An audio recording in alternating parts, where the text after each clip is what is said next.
terima kasih. Untuk kawan-kawan buruh dalam hal ini, kepada para kerja Kabupaten Cirebon dalam untuk pemilu 2024, tolong dan cermati siapa calon yang kawan-kawan akan pilih.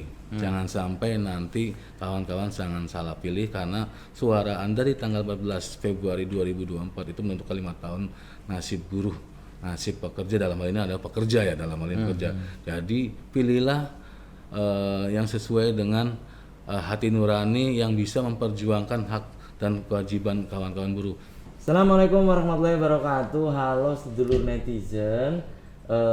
Kembali saya Afif Rifai hadir di hadapan Anda di podcast Apa Jare, dan kesempatan kali ini saya hadirkan ada dari aktivis buruh yang nanti kita akan berbincang mengenai daftar calon sementara yang sudah beberapa waktu yang lalu sudah dikeluarkan oleh Komisi Pemilihan Umum. Nanti bagaimana respon dari aktivis buruh yang satu ini berkaitan dengan daftar calon sementara atau DCS, karena beberapa bulan lagi ke depan akan juga dikeluarkan daftar calon tetap atau DCT. Nah, di hadapan saya sedulur netizen ada Kang Acep Sobarudin. Apa kabarnya Kang Acep? Sehat Kang Acep? Alhamdulillah sehat Kang. Alhamdulillah. Ini lama nggak ketemu nih Kang Acep. Paling ketemu lewat chat ya, lewat kontak. Gimana? Apa yang sedang dilakukan Kang Acep selama ini nih? Tetap mendampingi buruh atau bagaimana? Ya, terima kasih. Kami dari SPN dalam hal ini ataupun dari aktivis buruh, untuk saat ini kita masih dalam pendampingan kawan-kawan anggota dalam hal ini tentang serikat pekerja yang ternaung oleh kami sampai saat ini, dan alhamdulillah dari kawan-kawan sendiri untuk permasalahan-permasalahan ataupun tentang normatif kepada kaum buruh, kita dalam pengawasan terus pada kawan-kawan pekerja dalam hal ini Kabupaten Cirebon. Ini seperti itu Kang. Tetap ya. Tetap. Berarti bergelut mendampingi teman-teman buruh ya. Betul Kang. Oke Kang Acep, ini kita bahas mengenai daftar calon sementara yang sudah dirilis oleh Komisi Pemilihan Umum beberapa waktu yang lalu nih. Kang Acep, Anda dari aktivis buruh melihat nama-nama yang sudah dikeluarkan, sudah dirilis oleh Komisi Pemilihan Umum, tanggapan Anda? Ya, setelah saya lihat dari daftar DCT yang disampaikan oleh KPU ya. DCS ya? Daftar calon DCS sementara. DCS dari KPU.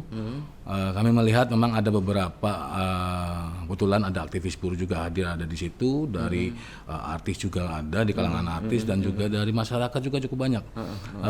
Cukup berbaur lah kalau saya lihat dengan visi misi setiap masing-masing caleg dalam hal ini yang dari DCS tersebut. Seperti itu kan. Jadi dengan beragamnya latar belakang itu menurut Kang Acep itu bagaimana? Kan beragam nih, ya kan? Beragam profesi maksud saya. Betul, ya. Ya, dengan beragam sendiri, saya berharap dari beberapa beragam tersebut bisa mewakili aspirasi dari masyarakat. Dalam notabene ini adalah banyak beberapa keseragaman, baik itu adalah pekerja atau buruh ataupun yang lain juga. Secara tidak langsung kan konteks dalam hal ini adalah kami dari pekerja. Ya, kita berharap siapapun nanti yang bisa duduk di dalam ini bisa juga membawa aspirasi dari buruh tentang hak normatif ataupun tentang ketenagakerjaan dalam hal ini untuk diperjuangkan di dalam pemerintah daerah dalam. Kalau yang dari buruh, ya itu seperti itu, ataupun dari yang lain juga bisa untuk mengembangkan ataupun memberikan kemudahan kepada pelayanan dalam hal ini ya, pelayanan atau memberi kemudahan bisa membawa aspirasi dari masyarakat. Dari semua aspek ya, itu cukup bagus juga sih, karena bisa menyeluruh semua, tidak hanya beberapa sektor ataupun tidak beberapa aspek, tapi bisa menyeluruh. Itu cukup bagus secara tidak langsung, dan tujuannya saya berharap adalah untuk kemajuan Kabupaten Cirebon. Itu ya. Nah, Kang Acep, Anda kan berharap demikian ya. Tentu di profesi yang lain pun juga demikian ya. Dan apa sih menurut Anda hal yang urgen yang dimiliki oleh caleg ini menurut Anda?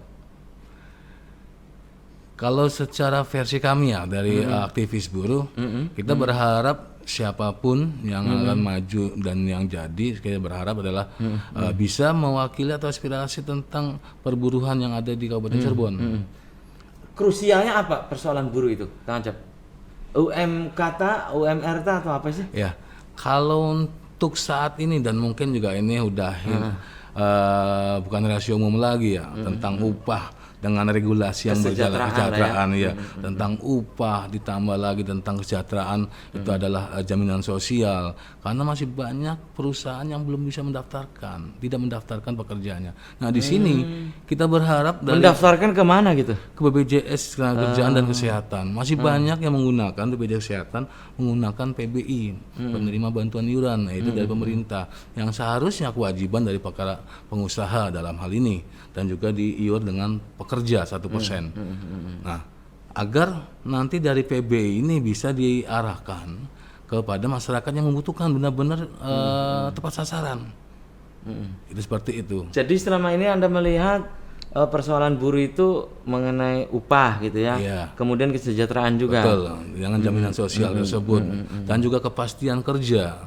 Di dalam hal ini kita ketahui dengan regulasi yang ada bahwa seharusnya pemerintah daerah dalam hal ini membuat peraturan daerah dalam hal ini. Perda lah ya. Perda tentang lejaan yang bisa untuk melindungi dan mengayomi pekerja yang di Kabupaten Cirebon sendiri. Memang selama ini belum ada perda tentang ketenagakerjaan. Perda sudah ada, tetapi secara langsung hanya lanjutan dari undang-undang yang ada. Seharusnya Perda itu bisa merangkul di luar dari undang-undang. Itu yang kita harapkan. Jadi tentang apakah itu pengupahan, oke lah secara regulasi pemerintah pusat, tetapi ada poin di sana, ada status skala upah yang bisa dimasukkan di dalam Perda, supaya pada saat pekerja itu tidak hanya memikirkan tentang upah yang di 1 tahun, tetapi juga bisa ada input nilai yang bisa diberikan dan peran dari pemerintah itu hadir. Itu tentang penerapan struktur skala upah, walaupun secara undang-undang sudah ada, tetapi pelaksanaan di lapangan itu perlu pembinaan dari pemerintah daerah. Kalau tentang itu sih Kang, yang rame di kalangan buruh itu apa? Omnibus Law. Omnibus Law itu bagaimana menurut Anda? Kalau Omnibus sendiri itu kan ranahnya DPR RI. Itu juga kami dari buruh sendiri, dalam hal ini aktivis buruh dan juga teman-teman serikat pekerja sudah beberapa kali melayangkan, bahkan juga sudah menggugat kembali tentang Undang-Undang Nomor 6 yang kemarin baru 2023 tentang Omnibus Law. Kita juga masih dalam penolakan. Karena bagaimanapun juga kita berharap bab ketenagakerjaan kita keluar dari bab pekerjaan. Omnibus Law keluar, bab ketenagakerjaan keluar dari Omnibus Law, agar kembalikan lagi seperti tahun Undang-Undang 13 tahun 2003 yang mana jangan sampai isi undang-undang yang terbaru itu malah lebih buruk, lebih degradasi nilai kesejahteraannya. Ada penurunan lah ya. Ada penurunan, ada degradasi di sana, ada penurunan kesejahteraan buat pekerja. Kita minta dikembalikan, dan juga kita berharap untuk di DPR RI juga bisa untuk membahas juga. Jadi jangan hanya kami dari serikat pekerja ke MK, ujung-ujung nanti DPR RI-nya buat lagi. Dan itu akan berulang terus. Kita berharap ada aktivis buruh bisa masuk di dalam DPR RI supaya untuk bisa mewakili suara kami dan untuk menentukan kepentingan kami.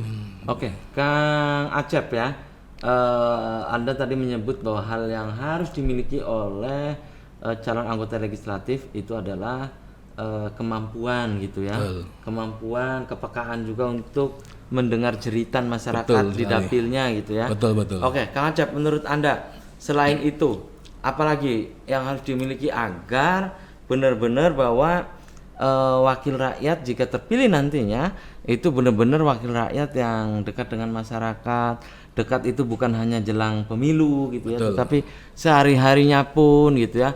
Menurut Anda apa yang mesti dilakukan? Ya, memang saat ini kita ketahui semua bersama bahwa kalau ajang pemilu banyak caleg-caleg berbondong-bondong, menyapa masyarakat, menyapa masyarakat, turun ke masyarakat, jalan, itu memang tidak masalah.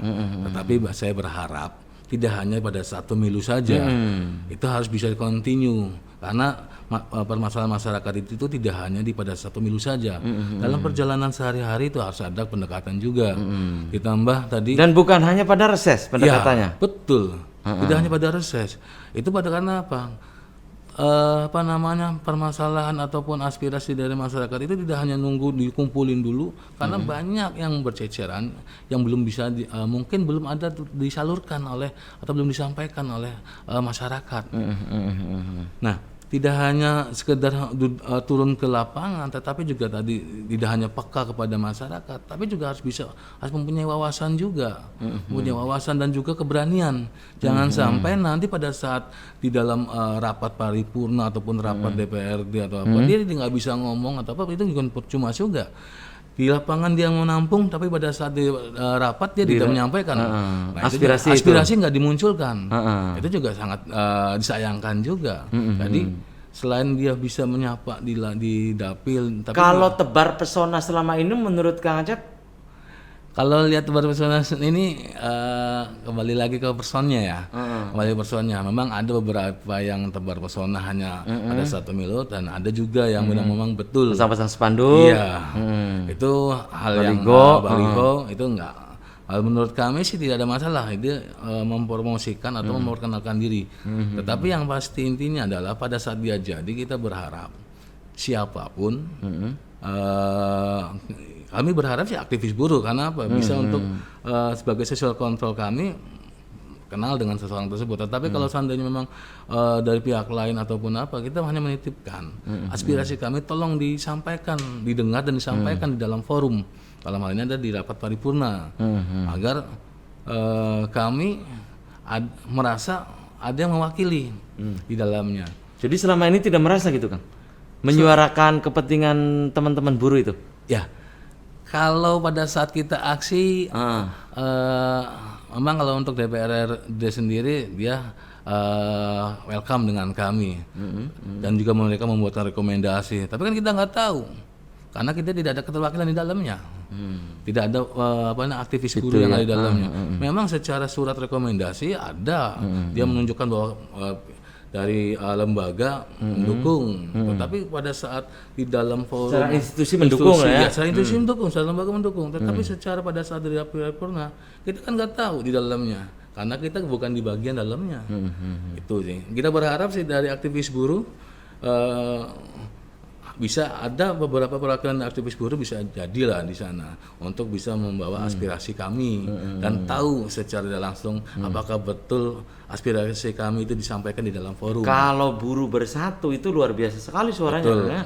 Betul. Ya, Anda sebagai aktivis buruh berharap kepada masyarakat kan DCS sudah di ini nih. Ya udah dipublish ya, udah di. Nah, Anda berharap ke masyarakat seperti apa? Apa masyarakat juga melihat bahwa ini misalnya pernah ini partai A pernah melakukan cacat moral atau apa gitu, masyarakat pun harus partisipasi atau bagaimana menurut Anda? Masyarakat harus peka dan harus paham secara langsung. Apalagi kalau seandainya ini ya yang incumbent ataupun ini mereka kan sudah tahu nih jejak digitalnya bagaimana, apakah baik apa tidak dalam proses pekerjaan itu, mangga kembali lagi kepada masyarakat penilaian bagaimana. Tapi kami dari aktivis buruh berharap masyarakat buruh dalam hal ini karena bagaimanapun juga perjuangan kami dari Serikat Pekerja dan aktivis buruh untuk memperjuangkan hak buruh dalam hal ini hanya di lapangan ataupun secara turun ke jalan itu kurang maksimal. Kita berharap dari aktivis buruh dan kawan-kawan buruh bisa untuk sepaham dengan kami aktivis buruh. Kita berharap aktivis buruh bisa hadir di dalam dan bisa menjadi anggota DPR untuk menyuarakan aspirasi buruh. Itu aktivis itu ya. Saya berharap bisa. Jadi selama ini menurut Kang Acep sebagai aktivis buruh yang sudah duduk menjadi wakil rakyat ini kurang maksimal Ya. ya untuk menyuarakan, memperjuangkan nasib buruh, mungkin Ya, seperti itu. betul. Jadi Itu. Dan juga untuk pemahaman juga ke masyarakat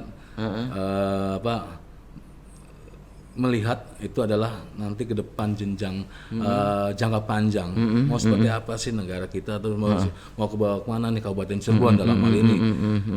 Minimal para caleg itu mempunyai program kerja ataupun visi misi di sana. Nah itu harus jelas dari kawan-kawan buruh dalam hal ini masyarakat buruh. Itu harus jelas karena jangan sampai hanya memikirkan jangka pendek.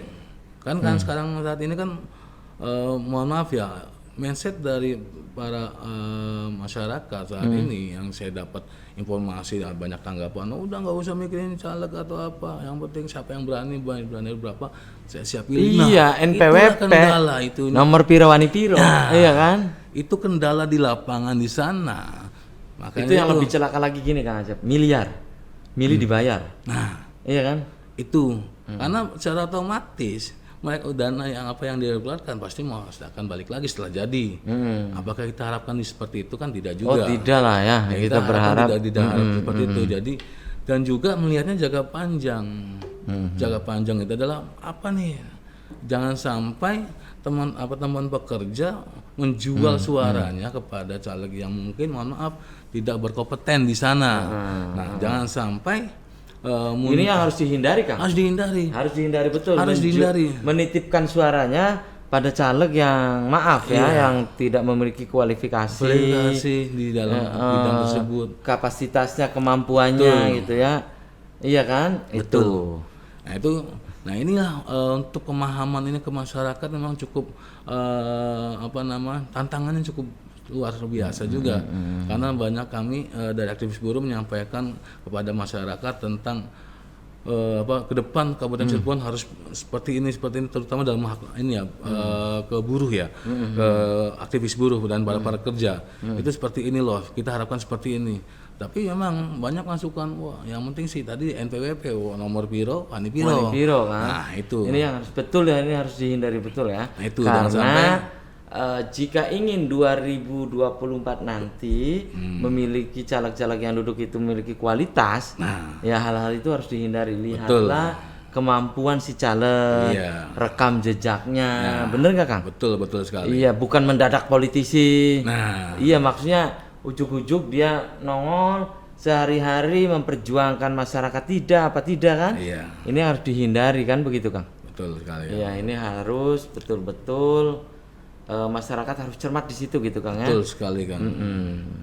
Atau masyarakat diajak oleh aktivis buruh agar tidak memilih calon yang maaf secara moral dia cacat, tidak baik gitu, atau bagaimana? Ya, kalau itu kita sampaikan jangan sampai terjadi kita memilih orang yang salah dalam hal ini. Udah jelas dia sudah terkasus ya, terkena kasus dalam perjalanannya dia terkena kasus, kok mau dipilih 2 kali. Itu dia sampaikan. Dan beri kesempatan yang muda-muda dan yang baru-baru untuk menunjukkan ya seger gitu ya. Untuk menunjukkan bahwa supaya dari perubahan itu, karena memang kita ingin berubah. Kita nggak hanya kalau teman-teman ataupun masyarakat ingin berubah ya harus kita rubah. Rubah dalam hal apa? Rubah dalam pemikiran, rubah juga dalam sikap, dan juga rubah dalam mindset untuk ke depan untuk di tahun 2024 untuk pemilihan wakil rakyatnya. Jadi jangan sampai tadi ada yang menebar pesona ataupun nebar sesuatu yang mungkin untuk tawur lah ya. Tawur. Ya yang sawer banyak, yang berani sawer itu juga bukan menjadi logikanya ketika dia terpilih itu bagaimana uang yang dia tebar itu kembali lagi. Betul gitu. Secara langsung. Seperti itu. Dan apalagi menurut Anda nih pesan untuk masyarakatnya Kang berkaitan dengan daftar calon sementara yang sudah dirilis KPU itu Kang? Ya, kalau untuk ini kan kebetulan dari KPU sendiri sudah memberikan waktu untuk masyarakat, untuk tanggapan masyarakat, dan saya lihat memang dari masyarakat sendiri apakah memang mengetahui adanya tanggapan dari masyarakat atau memang keterbatasan informasi. Itu juga perlu dicermati, karena kalau lihat dari tanggapan dari masyarakat sendiri itu masih minim, tidak hampir dari beberapa partai itu tidak ada. Atau masyarakat keberatan ketika dimintai tanggapan, mencantumkan nama dari organisasi mana apa gitu. Bisa jadi Masyarakat keberatan di situ. bisa jadi di situ, ataupun bisa jadi dari pemahaman dari masyarakat sendiri kurang kurang memadai. Kurang memadai itu dalam hal ini memang informasi tersebut kan dari media sosial ataupun dari ini, tapi ada keterbatasan masyarakat yang keakses ke sana. Jadi akhirnya tidak tahu tentang adanya bahwa tanggapan dari masyarakat bagaimana, ataupun tadi ada keberatan untuk mencantumkan nama karena ngapain repot-repot secara tidak langsung, biarin aja lah. Karena saya lihat dari tanggapan masyarakat sendiri itu masih minim. Iya, betul. Itu. Ya, saya berharap Padahal kita berharap bahwa ada respon yang lebih dari masyarakat ya. Makanya masyarakat pun harus aktif gitu ya. Respon positif dari masyarakat atau respon negatif itu kan akan menjadi dari partai sendiri akan menanggapi. Dan saya lihat itu dari tanggapan masyarakat sendiri masih minim. Ya. Apa memang keterbatasan bahkan informasi? Tidak ada sama sekali iya. kan? Apakah memang keterbatasan informasi atau memang keterbatasan dari masyarakatnya untuk kepeduliannya juga, kita juga nggak tahu ya untuk ini. Oke, Kang Acep, menurut Kang Acep tantangan terberat dari calon legislatif ke depan apa sih ketika terpilih menjadi anggota legislatif menurut Kang Acep apa untuk 2024 sampai 2029 itu menurut Kang Acep tantangannya apa? Ya, tantangan untuk 2024 kembali lagi ke ininya dari personalnya, dan juga kalau dilihat dari ini sebenarnya masih banyak PR sih kelihatannya. Kalau saya lihat dari perburuannya, dari aktivis buruh, karena masih banyak pembenahan dalam hal ini perihal tentang penegakan di dalam ketenagakerjaan. Tadi yang seperti saya sampaikan masih banyak perusahaan-perusahaan yang masih menggunakan PBI, penerima bantuan iuran, untuk mendaftarkan pekerjaannya, walaupun sebenarnya itu salah secara tidak langsung, karena anggaran dari pemerintah itu untuk supaya tepat sasaran, karena bisa meminimalisir anggaran yang dikeluarkan pemerintah, bisa dan juga bisa untuk dialihkan ke yang lain, tidak hanya untuk memberikan subsidi ya, dalam hal subsidi kepada perusahaannya, sebenarnya itu kewajiban perusahaan.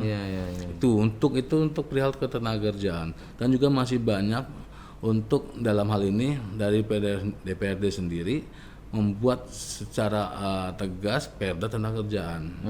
Memang sudah ada Perda Ketenagakerjaan. Tapi harus dimaksimalkan lagi. Ya, harus dimaksimalkan agar untuk melindungi masyarakat pribumi Kabupaten Cirebon. Dalam hal ini adalah tentang lowongan kerja, diupayakan maksimalkan orang pribumi, bukan mengambil dari orang luar. Itu bisa dimaksimalkan, dan juga untuk kesejahteraan bekerja. Dalam hal ini yang tadi saya sampaikan, struktur skala upah untuk bisa diterapkan di dalamnya. Dan kita berharap pada saat kami dari aktivis buruh bukan berarti menolak investasi, kita mendukung investasi selama aturan-aturan yang ada dijalankan. Saya berharap sih di dalam Perda Ketenagakerjaan ataupun perizinan bisa kolaborasi dengan perizinan, bahwa semua perusahaan ataupun lembaga, atau dalam hal ini perusahaan itu kalau pada saat mendirikan secara harus jelas tentang normatif pekerjaannya, untuk para pekerja normatifnya, kesejahteraannya, dan juga yang lain-lainnya tentang BPJS Kesehatan dan kerjaannya juga. Jadi mungkin Kang Acep juga berharap bahwa buruh jangan hanya dijadikan sebagai diambil suaranya saat pesta demokrasi, begitu? Betul. Jadi ini masyarakat buruh pun harus betul-betul cerdas memilih wakilnya, begitu, di setiap dapil itu. Betul. Karena sampai saat ini kan banyak masyarakat menjadi kalau ini penitip nasib, banyak yang penitip nasib. Nah, saat ini masyarakat harus bisa menilai dan juga bagaimana sih karakter partainya dari 18 partai yang saat ini sudah dipublikasikan dan juga bagaimana sih dari caleg-calegnya gitu ya. itu sebagai apa? Jangan sampai salah pilih karena apa? Suara Anda hari ini di tanggal 14 Februari itu nanti itu menentukan 5 tahun ke depan. Menentukan 5 tahun ke depan. Jangan sampai salah pilih. Untuk kalau untuk masyarakat buruh, kalau teman-teman buruh ingin upahnya naik dan juga secara jaminan sosialnya terjamin ataupun secara normatif, maka cari aktivis buruh yang untuk dimunculkan dan juga supaya karena apa? Secara tidak langsung aktivis buruh dia tahu apa sih hak dan kewajiban pekerja ataupun normatifnya pekerja. Nah, disitulah jangan sampai nanti milih seseorang yang nggak ngerti tenaga kerjaan tapi menuntutnya tenaga kerjaan. Itu juga sangat Kang, kalau perda tentang ketenaga kerjaan, BPJS tenaga kerjaan bagaimana itu? Kalau Kabupaten? Kabupaten perda tenaga kerjaan sendiri informasinya sudah ada. Oke. Udah ada, tapi kan masih kalau saya lihat masih turunan dengan undang-undang, masih belum secara tegas bahwa Kabupaten Cirebon sendiri bisa mengambil sikap sebenarnya. Oke, baik. Dan sayang sekali Kang Acep Sobarudin ya, usia sudah kebersamaan di podcast Apa Jare. Kang Acep, sebelum saya tutup silakan pesannya apa? Singkat saja untuk sedulur-sedulur netizen di rumah, silakan. Ya. Terima kasih untuk kawan-kawan buruh dalam hal ini. Kepada para kerja Kabupaten Cirebon dalam untuk pemilu 2024, tolong dan cermati siapa calon yang kawan-kawan akan pilih. Jangan sampai nanti kawan-kawan jangan salah pilih karena suara Anda di tanggal 14 Februari 2024 itu menentukan 5 tahun nasib buruh. Nasib pekerja dalam hal ini adalah pekerja ya, dalam hal ini pekerja. Jadi pilihlah yang sesuai dengan hati nurani yang bisa memperjuangkan hak dan kewajiban kawan-kawan buruh. Itu untuk buruh. Tapi untuk masyarakat yang lain pun itu pilih caleg ataupun dalam hal ini yang bisa memberikan kontribusi kepada masyarakat. Itu juga perlu karena semua demi Kabupaten Cirebon lebih baik. Jadi bukan hanya ujuk-ujuk maju, tapi dia rekam jejaknya pun harus tahu. Betul. Apa dia pernah memperjuangkan masyarakat, gitu sekali. Menjadi penyambung lidah masyarakat, gitu Kang Acep. Betul sekali. Itu ya harapannya. Oke Kang Acep, terima kasih nih sudah menyempatkan hadir di. Jadi bukan hanya ujuk-ujuk maju, tapi dia rekam jejaknya pun harus tahu. Betul. Apa dia pernah memperjuangkan masyarakat, gitu sekali. Ya. Menjadi penyambung lidah masyarakat, gitu Kang Acep. Betul sekali. Itu ya harapannya. Oke Kang Acep, terima kasih nih sudah menyempatkan hadir di podcast Apa Jare Kang Acep. Sukses selalu Kang Acep. Semoga ini cita-cita dari aktivis buruh ini bisa tercapai ya Kang Acep. Amin. Ya, dan sedulur netizen, demikian perbincangan saya dengan Kang Acep Sobarudin ya, salah seorang aktivis buruh di Cirebon. Dan demikian podcast Apa Jare kali ini, semoga bermanfaat. Terima kasih atas perhatian dan kebersamaan Anda. Akhirnya saya Afif Rifai dan kerabat kerja di kesempatan kali ini harus pamit undur diri dan wassalamualaikum warahmatullahi wabarakatuh.